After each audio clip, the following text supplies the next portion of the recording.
Hello, नमस्कार प्यारे साथियों, मैं अरुण सक्सेना एक बार फिर से आप सभी का स्वागत करता हूं। रोजगार विद अंकित ऑफिशियल ऐप पर आप सभी प्यारे बच्चों का तहे दिल से हार्दिक स्वागत, हार्दिक अभिनंदन है। आपकी पसंदीदा क्लास प्यारे बच्चों प्रारंभ हो चुकी है। आप सभी लोग फटाफट से क्लास में जुड़ेंगे, ऐसी मेरी उम्मीद है। आज नया टॉपिक, नई ऊर्जा के साथ हम लोग स्टार्ट करेंगे। आज महाशिवरात्रि का पर्व है। आप सभी लोगों को पहले ही शुभकामनाएं मेरी तरफ से महाशिवरात्रि की। आप में से बहुत सारे बच्चों ने व्रत भी महाशिवरात्रि के इस पर्व पर रखा होगा, मैं जानता हूं। तो आप सभी को बहुत बहुत शुभकामनाएं बच्चे। स्टार्ट करेंगे आज के सेशन को। थोड़ा सा 1 मिनट का समय देंगे जिससे कि आपके कमेंट लग सके। देखिए, बहुत अच्छा, शाबाश। रामेश्वर पांडे जी,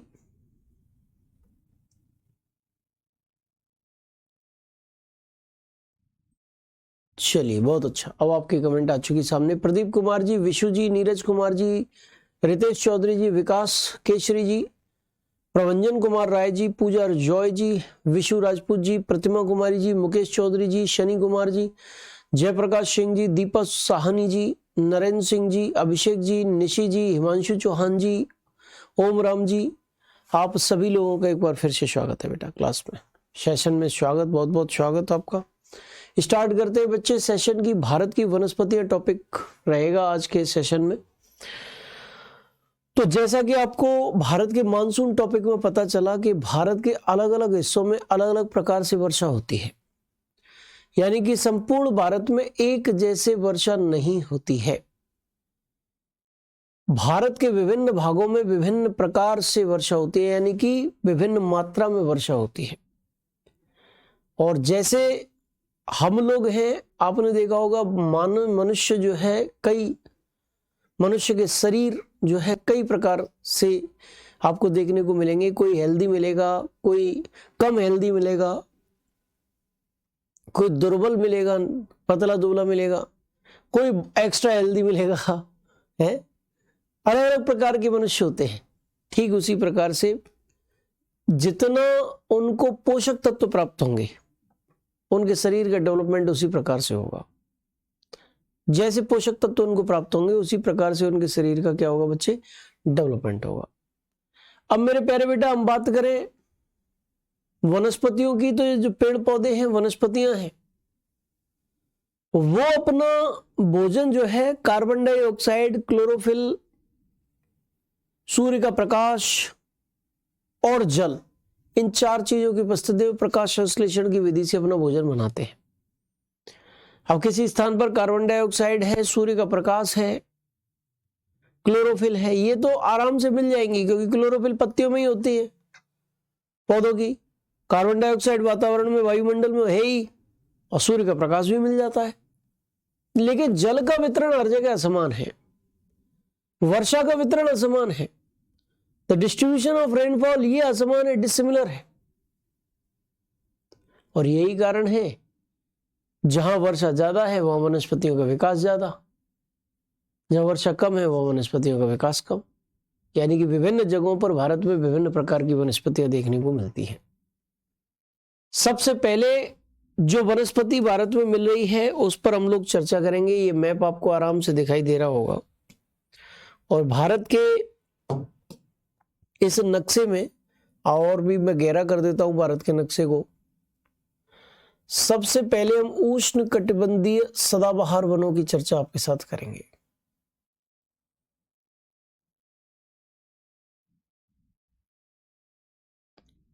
उष्ण कटिबंधीय सदाबहार वनों की चर्चा हम आपके साथ करेंगे।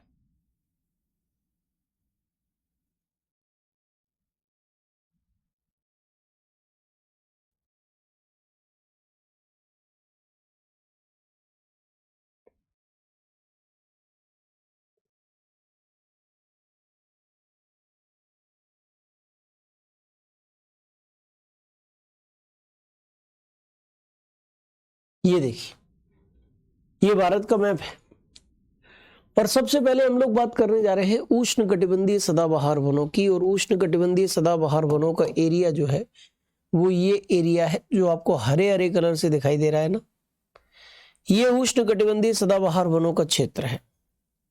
ये रहा, देखिए ये रहा उष्णकटिबंधीय सदाबहार वनों का क्षेत्र है।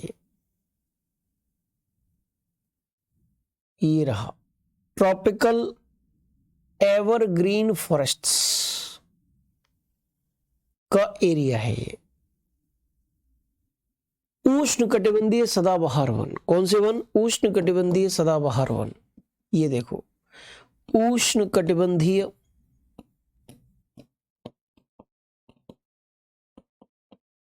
सदाबहार वन,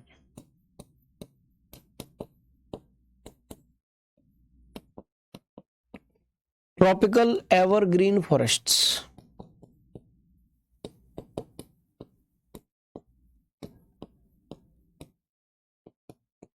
ट्रॉपिकल एवरग्रीन फॉरेस्ट्स, उष्णकटिबंधीय सदाबहार वन। और ये जो ट्रॉपिकल एवरग्रीन फॉरेस्ट्स हैं, ये पाए कहां जाते हैं? ऐसे क्षेत्र जहां 200 सेंटीमीटर या उससे अधिक वर्षा होती है, वहां पर आपको उष्णकटिबंधीय सदाबहार वन देखने को मिल जाएंगे। अब आप जान रहे हैं कि जब वर्षा प्रचुर मात्रा में हो रही है तो पौधों को भोजन खूब मिलेगा, और जब पौधों को भोजन खूब मिलेगा तो पौधों के शरीर का विकास धुआंधार होगा। पौधों के शरीर का विकास धुआंधार होगा। ऊंचे ऊंचे वृक्ष देखने को मिलेंगे। कितने ऊंचे वृक्ष बेटा? इनकी ऊंचाई, वृक्षों की ऊंचाइयां 60 मीटर तक देखने को मिल जाएगी। कितनी? 60 मीटर तक वृक्षों की ऊंचाई यहां पर देखने को आपको मिलेगी। बोलो बच्चे, कितनी मीटर ऊंचाई मिलेगी? 60 मीटर तक ऊंचे वृक्ष यहां पर आप लोगों को देखने को मिल जाएंगे। अप टू 60 मीटर, 60 मीटर तक ऊंचे वृक्ष कहां पर देखने को मिलेंगे? उष्णकटिबंधीय सदाबहार वनों में देखने को मिलेंगे। ट्रॉपिकल एवरग्रीन फॉरेस्ट में देखने को मिलेंगे। अब बात आती है इन वनों का विस्तार आखिरकार किस किस प्रदेश में है। तो बच्चे, महाराष्ट्र में आप देख रहे हो, ये महाराष्ट्र है, गोवा है, कर्नाटक है, केरल है, तमिलनाडु का कुछ क्षेत्र है, आपका पश्चिम बंगाल का क्षेत्र है, पूर्वोत्तर के राज्य है, मेघालय है, असम है, आपका त्रिपुरा है जी, त्रिपुरा है, मिजोरम है, मणिपुर है, नागालैंड है। ये सारे के सारे राज्य, इनमें आप लोगों को देखने को मिलेगा मेरे बच्चे,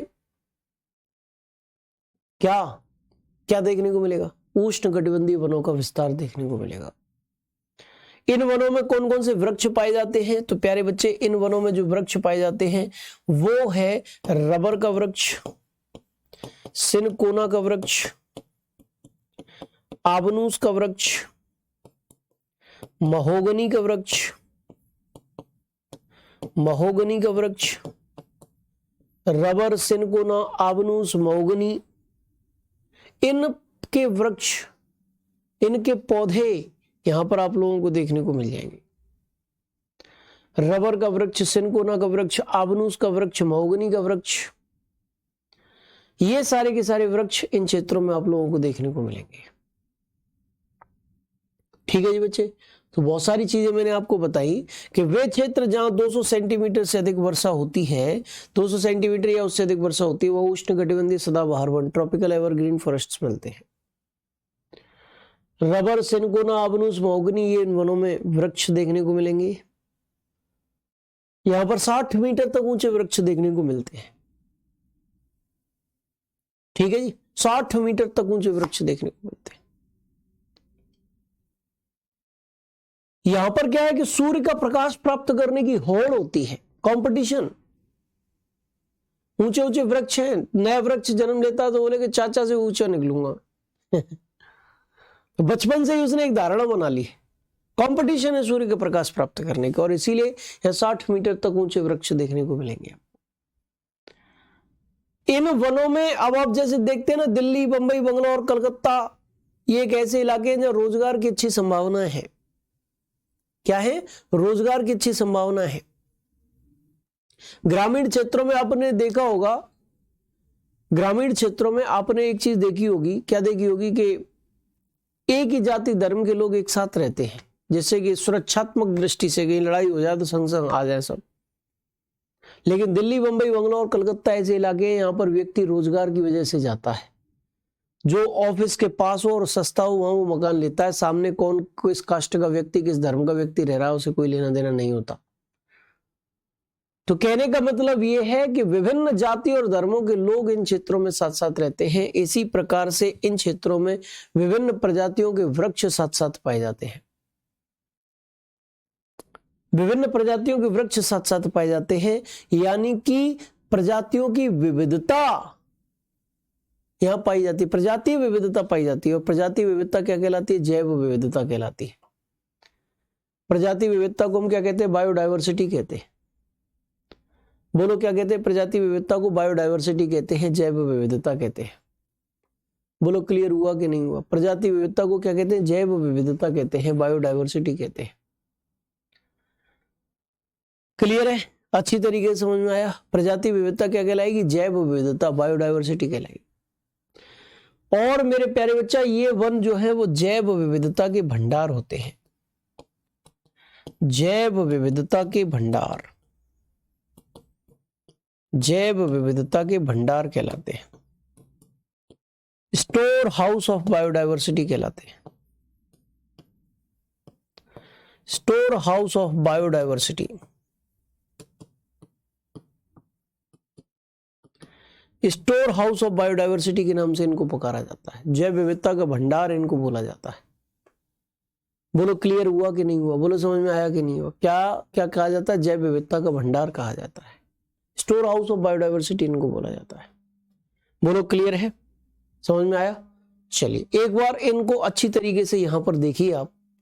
मैं इसको सीन 2 पर लगवा रहा हूं, ठीक है जी। और फिर हम लोग आगे बढ़ेंगे मैप को, क्योंकि मैं लिखित तौर पर आपको समझाने वाला हूं, ठीक है जी। चलिए फटाफट से देखिए एक बार। आपने अच्छी तरीके से देख भी लिया होगा। आगे बढ़ते हैं बच्चों, ठीक है जी।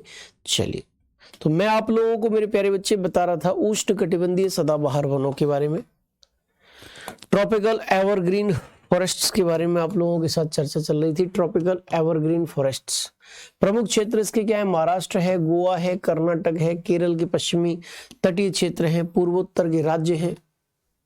ये इसके मेन एरियाज हैं, ये इसके प्रमुख क्षेत्र हैं, ठीक है जी। ये इसके क्या है? प्रमुख क्षेत्र हैं, जैसे मैंने आप लोगों को बताया था, ठीक है।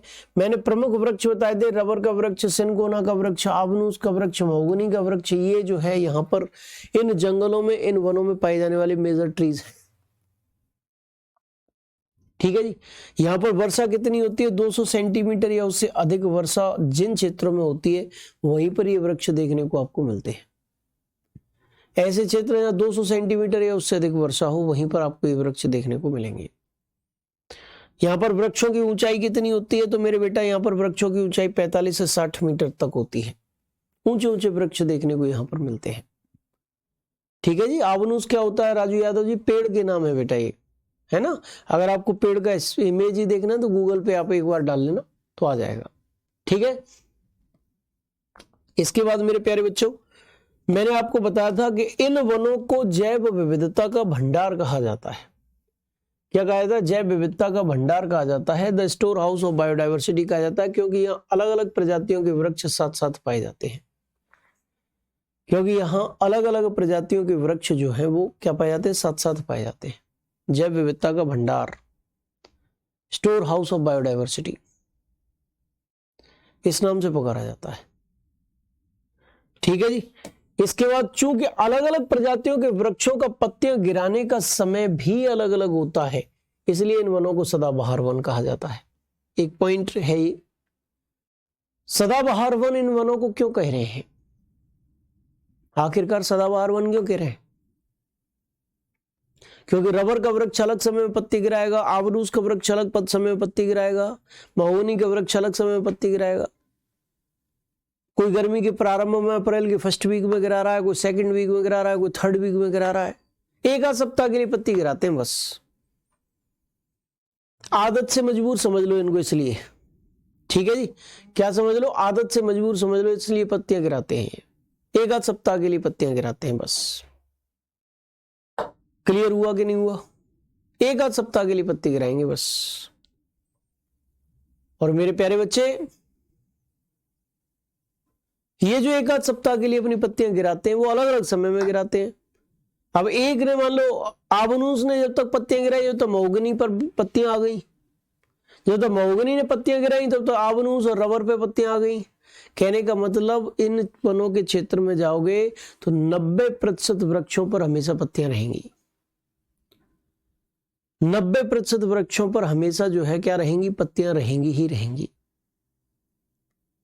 और इसीलिए मेरे प्यारे बेटा हम लोग कहते हैं कि इन वनों को सदाबहार वन कहते हैं। जब भी आप जाओगे इन वनों के वृक्षों पर पत्तियां मिलेंगी ही मिलेंगी और इनको इसीलिए सदाबहार वन कहा जाता है। एवरग्रीन फॉरेस्ट इनको कहा जाता है, इसीलिए कहा जाता है।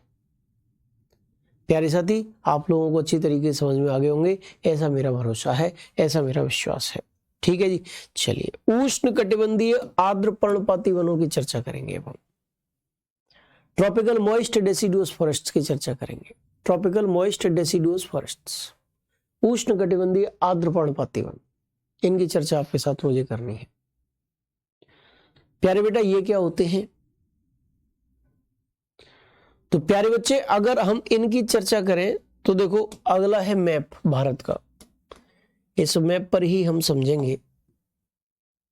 देखो ये वाला क्षेत्र जो था वो तो आपका उष्ण कटिबंधीय सदाबहार वनों का क्षेत्र हो गया। उष्ण कटिबंधीय सदाबहार वनों का क्षेत्र हो गया ये वाला क्षेत्र तो, ठीक है जी। ये वाला क्षेत्र जो है किसका क्षेत्र हो गया? उष्ण कटिबंधीय सदाबहार वनों का क्षेत्र हो गया।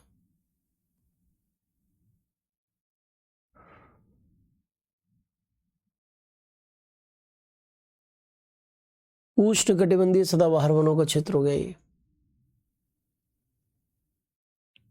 और अगर हम बात करें मेरे प्यारे बेटा, थोड़ा सा अंदर जाएं, जैसे एक उदाहरण समझ लीजिए, जैसे मैं एक लोटा जल मेरे हाथ में है, मैं सूर्य नारायण को जल अर्पित कर रहा हूं। मैंने लोटे को लिया और ओम सूर्याय नमः एक मंत्र पढ़ा, आधा सा लोटा पानी चला गया नीचे। अब मैं दिमाग में कह रहा हूं कि यार मैंने मंत्र पढ़ा, आधा सा पानी टपक गया, मंत्र भी बहुत है, पानी कम बचा है।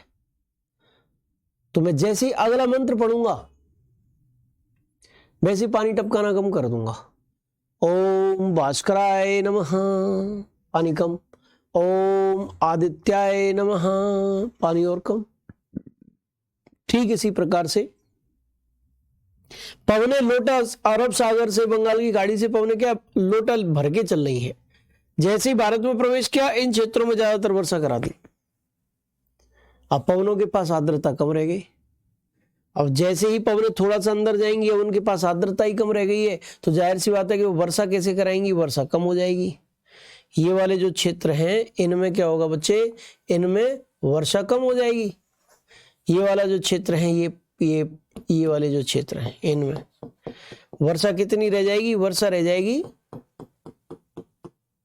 बोलो बच्चों वर्षा कितनी रह जाएगी, वर्षा रह जाएगी इनमें 100 से 200 सेंटीमीटर। प्यारे बेटा 100 से 200 सेंटीमीटर वर्षा इनमें रह जाएगी। और जब वर्षा रह जाएगी कम तो जाहिर सी बात है कि पोषक तत्व कम मिलेंगे, और पोषक तत्व कम मिलेंगे तो वृक्षों के शरीर का विकास कम होगा।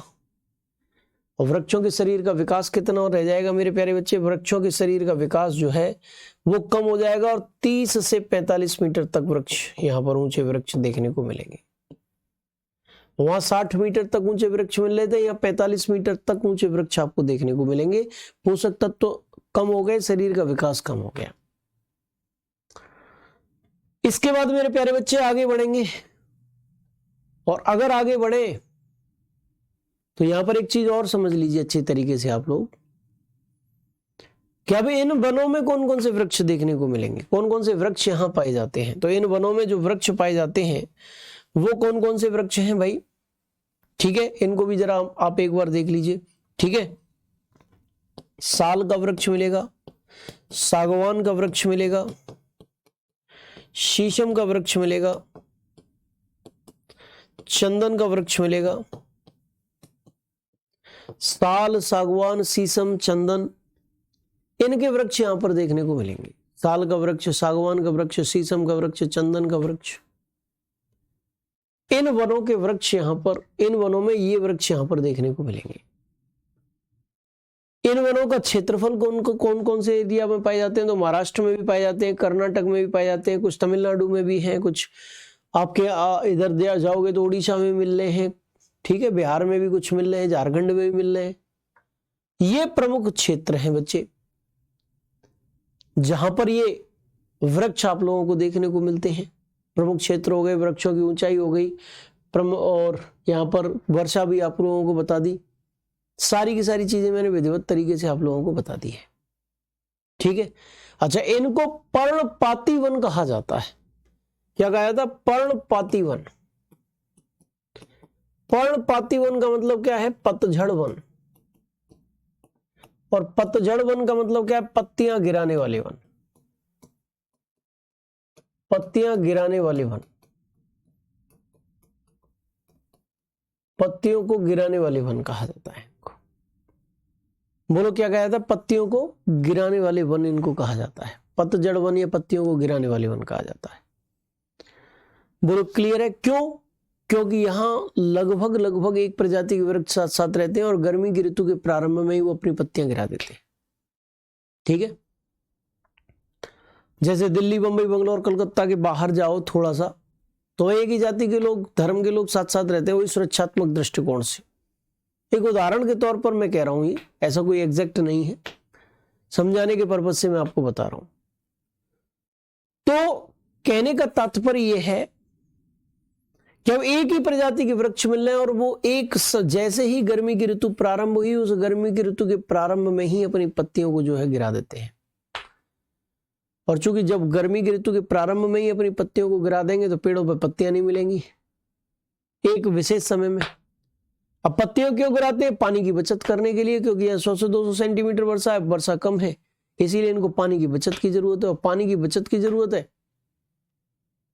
पानी की किसकी जरूरत है? बचत की जरूरत है, इसीलिए पत्तियां गिराते हैं बच्चों। इसीलिए इनको पर्णपाती वन कहा जाता है। जरा एक बार देखो, जिनको अभी भी समझ में नहीं आया वो बिल्कुल टेंशन मत लेना, हर चीज 2 बार मिलती है। ये वन उन क्षेत्रों में पाए जाते हैं जहां औसत वार्षिक वर्षा 100 से 200 सेंटीमीटर के बीच हो। किन क्षेत्रों पाए जाएंगे? जहां औसत वार्षिक वर्षा मेरे बेटा 100 से 200 सेंटीमीटर के बीच हो, उन क्षेत्रों में पाए जाएंगे, ठीक है जी। अच्छा, इसके बाद प्रमुख क्षेत्र कौन से इनके? महाराष्ट्र, कर्नाटक, आंध्र प्रदेश, छत्तीसगढ़, उड़ीसा, ये मुख्य क्षेत्र हैं जहां पर ये मिलते हैं। इसके बाद आदि शब्द और लगा लीजिए, ईटीसी शब्द, ईटीसी और लगा लीजिए, ठीक है जी।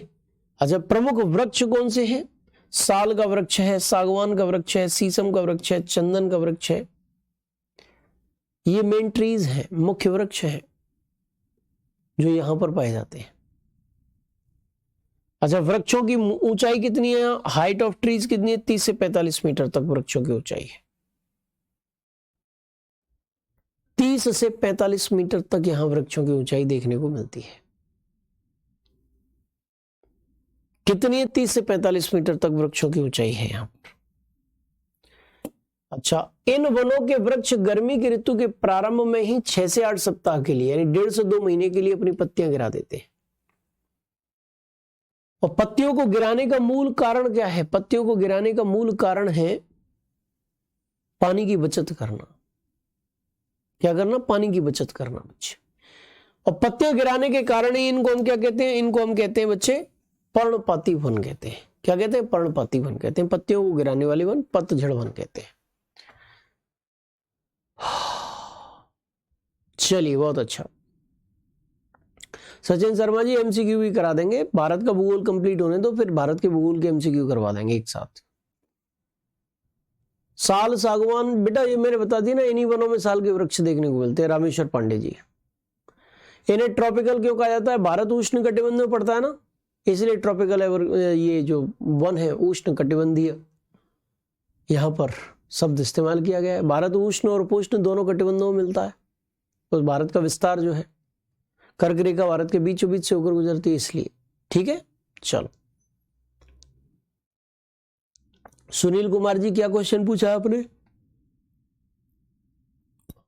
साल कैसा होता है? शुभम यादव जी कह रहे हैं साल कैसा होता है? साल बेटा, अब मैं आपको एकदम से वृक्ष तो नहीं दिखा सकता, आप जैसे साल की वृक्ष का इमेज देखना है गूगल पर देख सकते हैं। बाद बाकी मैं इतना ही बता सकता हूं कि साल का क्या है, एक पेड़ होता है, जैसे नीम का पेड़ है, जैसे आम का पेड़ है, पीपल का पेड़ है, या बरगद का पेड़ है, ऐसे साल का पेड़ है बस।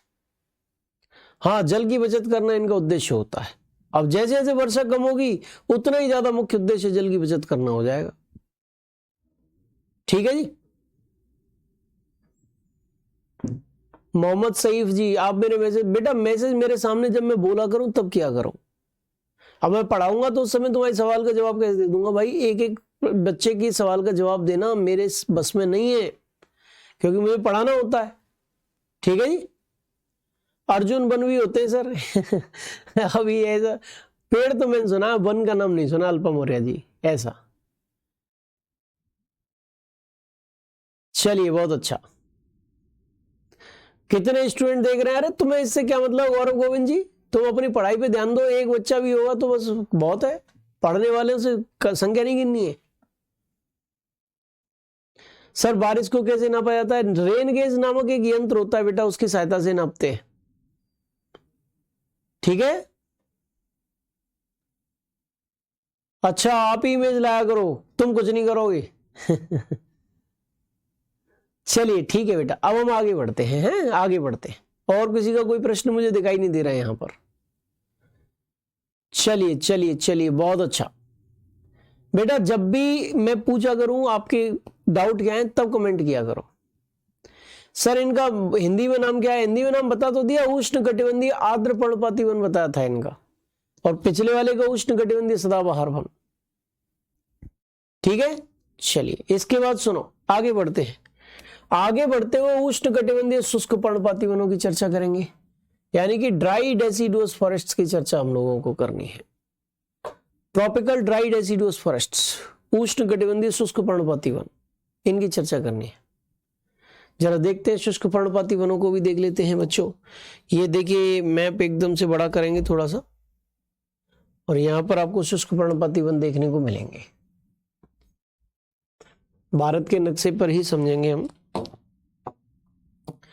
थोड़ा सा जैसे यहां तक आपको मिल रहे थे, यहां तक आपको मिले, आपको सदाबहार वन मिले, यहां तक इसके थोड़ा सा अंदर गए तो आपको आर्द्र पर्णपाती वन मिले, और इसके अंदर जब आप जाओगे, ये वाला जो क्षेत्र है, ये वाला जो क्षेत्र है, ये वाला जो क्षेत्र है, ये वाला जो क्षेत्र है,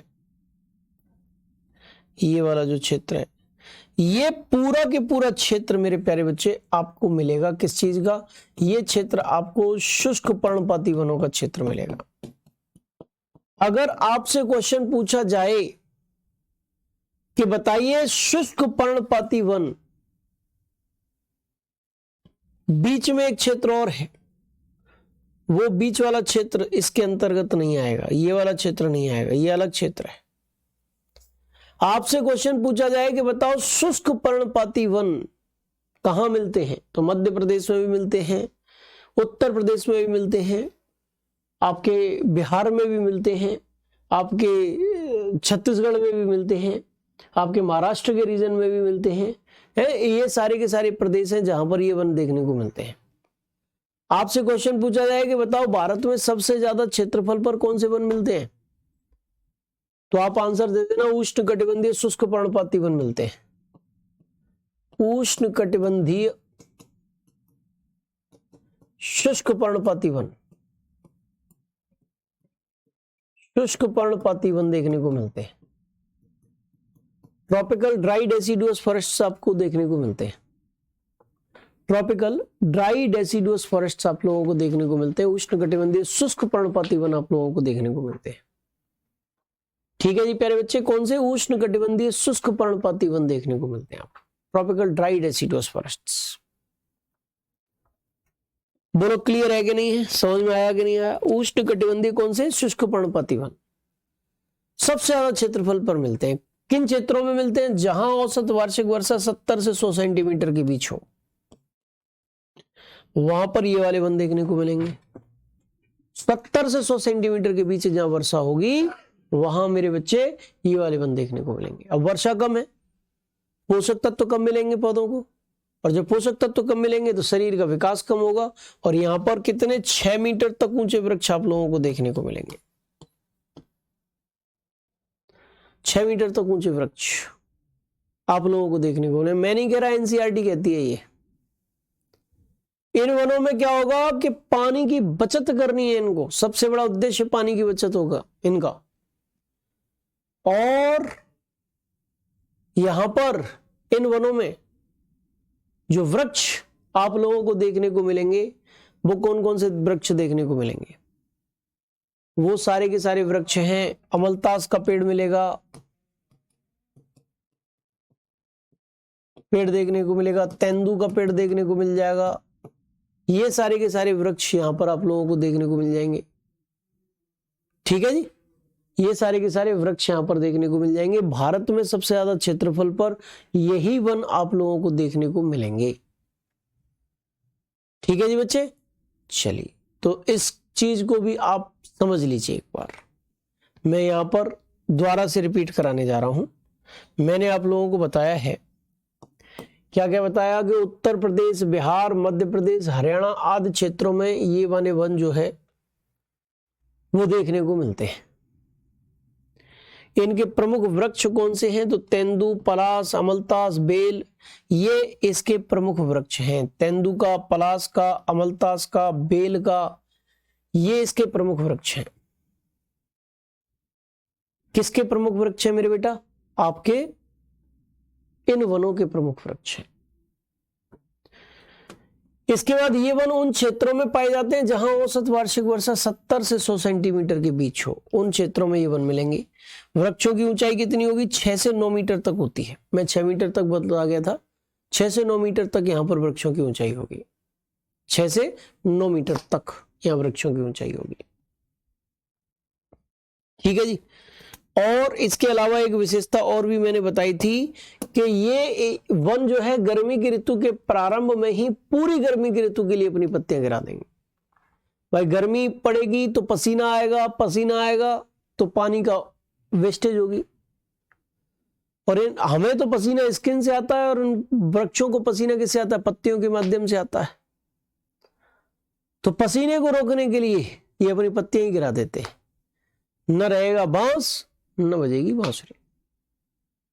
बोलो, न रहेगा बांस और न बजेगी बांसुरी। क्लियर है कि नहीं है? समझ में आया कि नहीं आया? न रहेगा बांस बच्चे और ना ही बजेगी बांसुरी। ये भी आप समझ लीजिए। और इन वनों का विस्तार भारत में सर्वाधिक क्षेत्रफल पर पाया जाता है। इन वनों का विस्तार भारत में सर्वाधिक क्षेत्रफल पर पाया जाता है।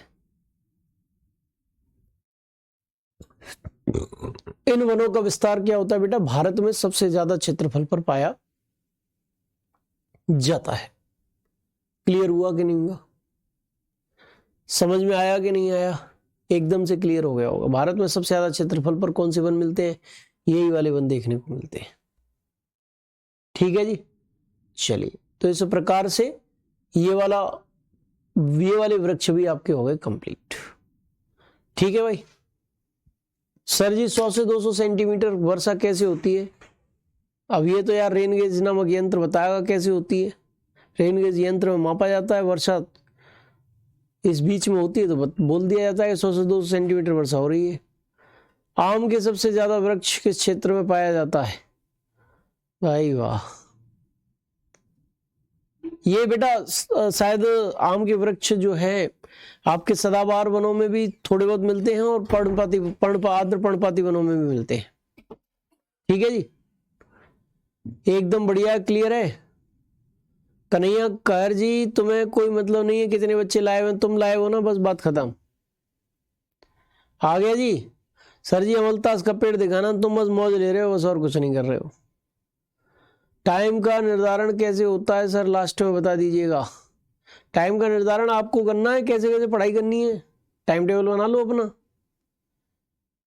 WBP एग्जाम में काम आएगी बेटा, कहीं भी जहाँ GS आती है, ज्योग्राफी आती है, वहां चीज काम आएगी।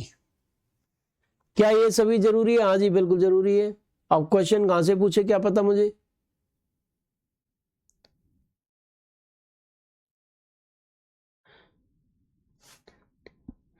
बताओ भाई, जब अपनी पत्तियां गिरा देते हैं तो नियंत्रण कैसे करते हैं? अरे पत्तियां गिरा देते हैं, बात खत्म। ठीक है जी, हाँ चलो आगे बढ़े भाई, अब आगे बढ़ देते हैं। ठीक है जी, आगे बढ़ते हुए नेक्स्ट वृक्ष पर हम चर्चा करेंगे, और नेक्स्ट वृक्ष है आपका मरुस्थलीय वृक्ष, मरुस्थलीय वन। डेजर्ट फॉरेस्ट्स की चर्चा आपके साथ करेंगे, मरुस्थलीय वनों की चर्चा करेंगे। डेजर्ट वनों के इलाके ये रहे आपके।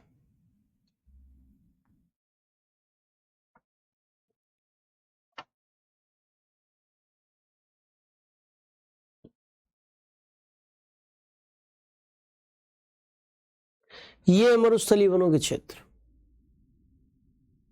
ये डेजर्ट फॉरेस्ट्स के प्रमुख क्षेत्र। इसमें कौन कौन से इलाके आ रहे हैं? राजस्थान का इलाका है, गुजरात का इलाका है, ठीक है जी, और इधर आपको तेलंगाना का इलाका मिलेगा। ये सारे के सारे इलाके, राजस्थान, गुजरात, हरियाणा, थोड़ा बहुत, इन इलाकों में ये वृक्ष देखने को मिलेंगे। ठीक है जी, इन इलाकों में ये वृक्ष जो है वो देखने को मिल जाएंगे बच्चे। अच्छे तरीके से समझने का प्रयत्न करिएगा आप,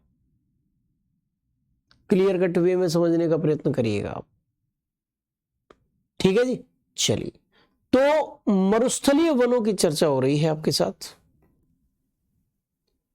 डेजर्ट फॉरेस्ट्स की चर्चा आपके साथ हो रही है, मरुस्थलीय वनों की चर्चा आपके साथ हो रही है। इन वनों की विशेषताएं क्या है? मैंने क्षेत्र आपको बताए हैं।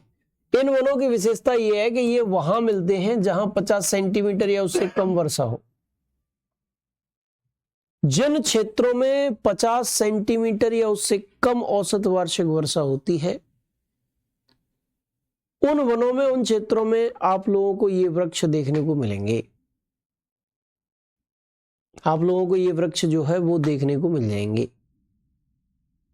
ठीक है जी, इन वनों में वर्षा कम है, इसीलिए भोजन कम मिलेगा, पोषक तत्व कम मिलेंगे, और पौधों का विकास 6 मीटर की ऊंचाई तक होगा। 6 मीटर या उससे कम ऊंचाई यहां वृक्षों की रहेगी।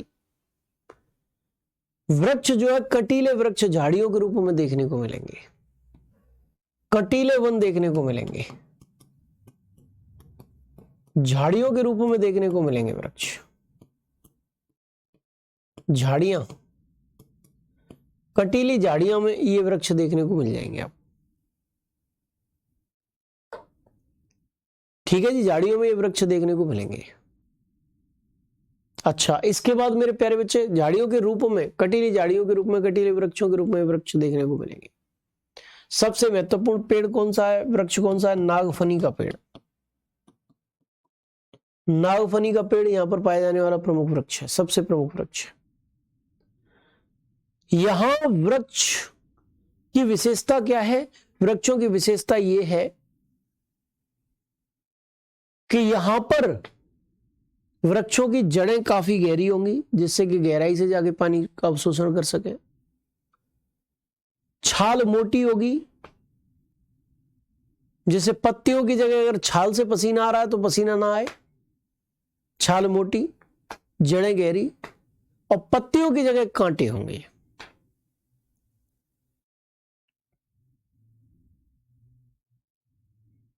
पत्तियों की जगह क्या होंगे? कांटे। ये इन वनों की प्रमुख विशेषता है, इन वनों के वृक्षों की प्रमुख विशेषता है। वनों का नाम क्या है? मरुस्थलीय वन नाम है इन वनों का। बोलो, समझ में आया कि नहीं आया? चलिए, तो यहां पर आप देखिए आराम से, ये वन कहां मिलते हैं प्यारे बेटा? ये वन उन क्षेत्रों में पाए जाते हैं जहां औसत वार्षिक वर्षा 50 सेंटीमीटर या उससे भी कम होती है। इन वनों के प्रमुख क्षेत्र राजस्थान है, हरियाणा है, गुजरात है, तेलंगाना है। ये इन वनों के प्रमुख क्षेत्र होते हैं। ये इन वनों के क्या होते हैं बेटा? प्रमुख क्षेत्र होते हैं। प्रमुख वृक्ष कौन से हैं? बबूल, केर, रीठा, नागफनी, खेजड़ा, ये यहां के प्रमुख वृक्ष हैं। यहां सामान्यतः वृक्षों की ऊंचाई कितनी होती है? 6 मीटर या उससे कम, सामान्यतः। जनरली वृक्षों की ऊंचाई कम है, कटीली झाड़ियों के रूप में वृक्ष देखने को मिलते हैं। सबसे महत्वपूर्ण पेड़ कौन सा है यहाँ का? नागफनी का वृक्ष सबसे महत्वपूर्ण है। और इन वनों के वृक्षों की जड़ें गहरी, छाल मोटी और पत्तियों की जगह क्या पाए जाते हैं? कांटे पाए जाते हैं। इन वनों के वृक्षों की जड़ें गहरी, छाल मोटी और पत्तियों की जगह कांटे पाए जाते हैं। ये हो गई मेरे प्यारे बच्चे आपकी मरुस्थलीय वन। सारी चीज क्लियर करा दी, ठीक है जी। हाँ, बेर का पेड़ होता है सोनू कुमार जी। अब पेड़ ही पेड़ है भाई अल्पा मौर्य जी, हमारे कमेंट नहीं देखते हैं। हा हा हा हा हा अरे मनीष भाई, झारखंड में मैंने बताया तो सही भाई, शुष्क पर्णपाती वनों का विस्तार है। विकेश कुमार जी, विशेष तौर पर शुष्क पर्णपाती वनों का विस्तार है। कुछ जगहों पे पर्वतीय वन भी देखने को मिलेंगे जहां पर्वत इत्यादि है वहां। सर अगला टॉपिक वन्य अभ्यारण्य से कराइएगा, बहुत महत्वपूर्ण है। चलो ठीक है अदनान जिया जी, ये करा देंगे। चलें आगे बढ़े। अब पर्वतीय वन कराएंगे बच्चे, last one. WBP police, Jharkhand police में सिलेबस अलग है क्या बेटा? जहां ज्योग्राफी आती है एक सी आती है, ठीक है, यही ज्योग्राफी है। अब आगे बढ़ रहे हैं और आगे बढ़ते हुए आपके साथ चर्चा करेंगे अन्य मुद्दों पर। और अन्य मुद्दे कौन से हैं? लास्ट वन जो मुझे समझाने हैं वो पर्वतीय वन है। क्या पर्वतीय वन है बच्चे? उनको मुझे समझाना है, आप लोगों को समझाना है। देखिए पर्वतीय वनों का प्रमुख क्षेत्र जो है वो ये रहा।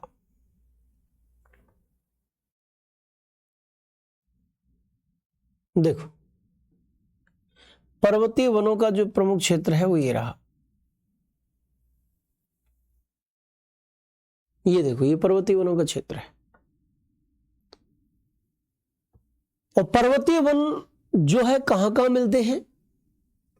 वो आपको जम्मू कश्मीर में मिलेंगे, वो लद्दाख में मिलेंगे, वो हिमाचल प्रदेश में मिलेंगे, वो उत्तराखंड में मिलेंगे, वो सिक्किम में मिलेंगे, वो अरुणाचल प्रदेश में मिलेंगे।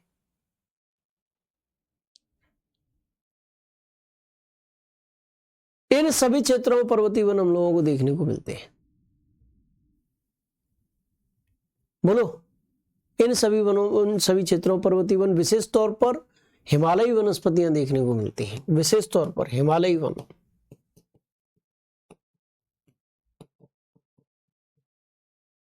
पर्वतीय वन।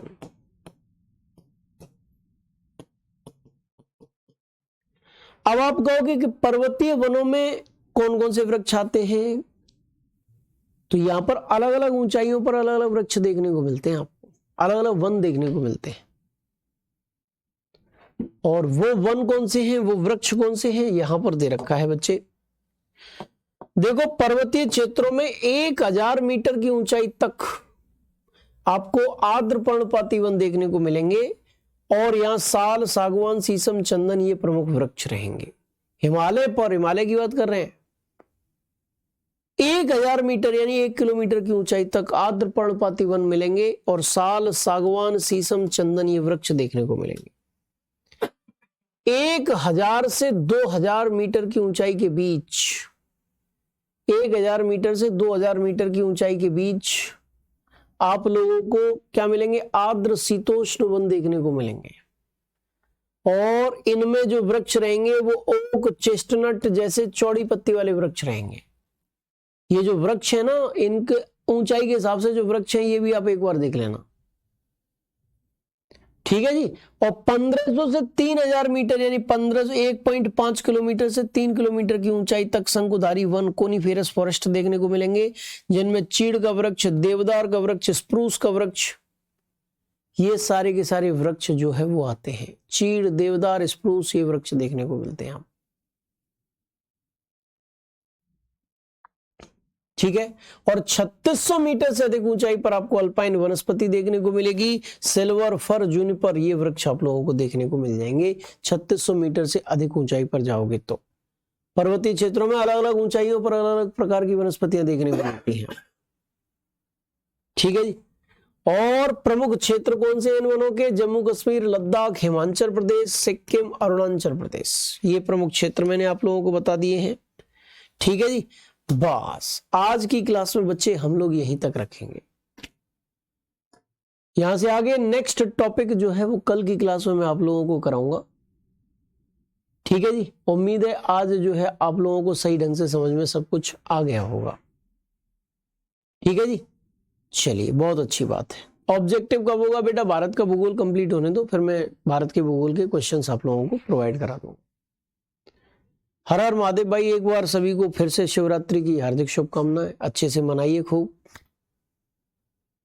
और अब हम चलते हैं, कल मुलाकात करेंगे। तब तक के लिए जय हिंद, जय भारत, जय महाकाल।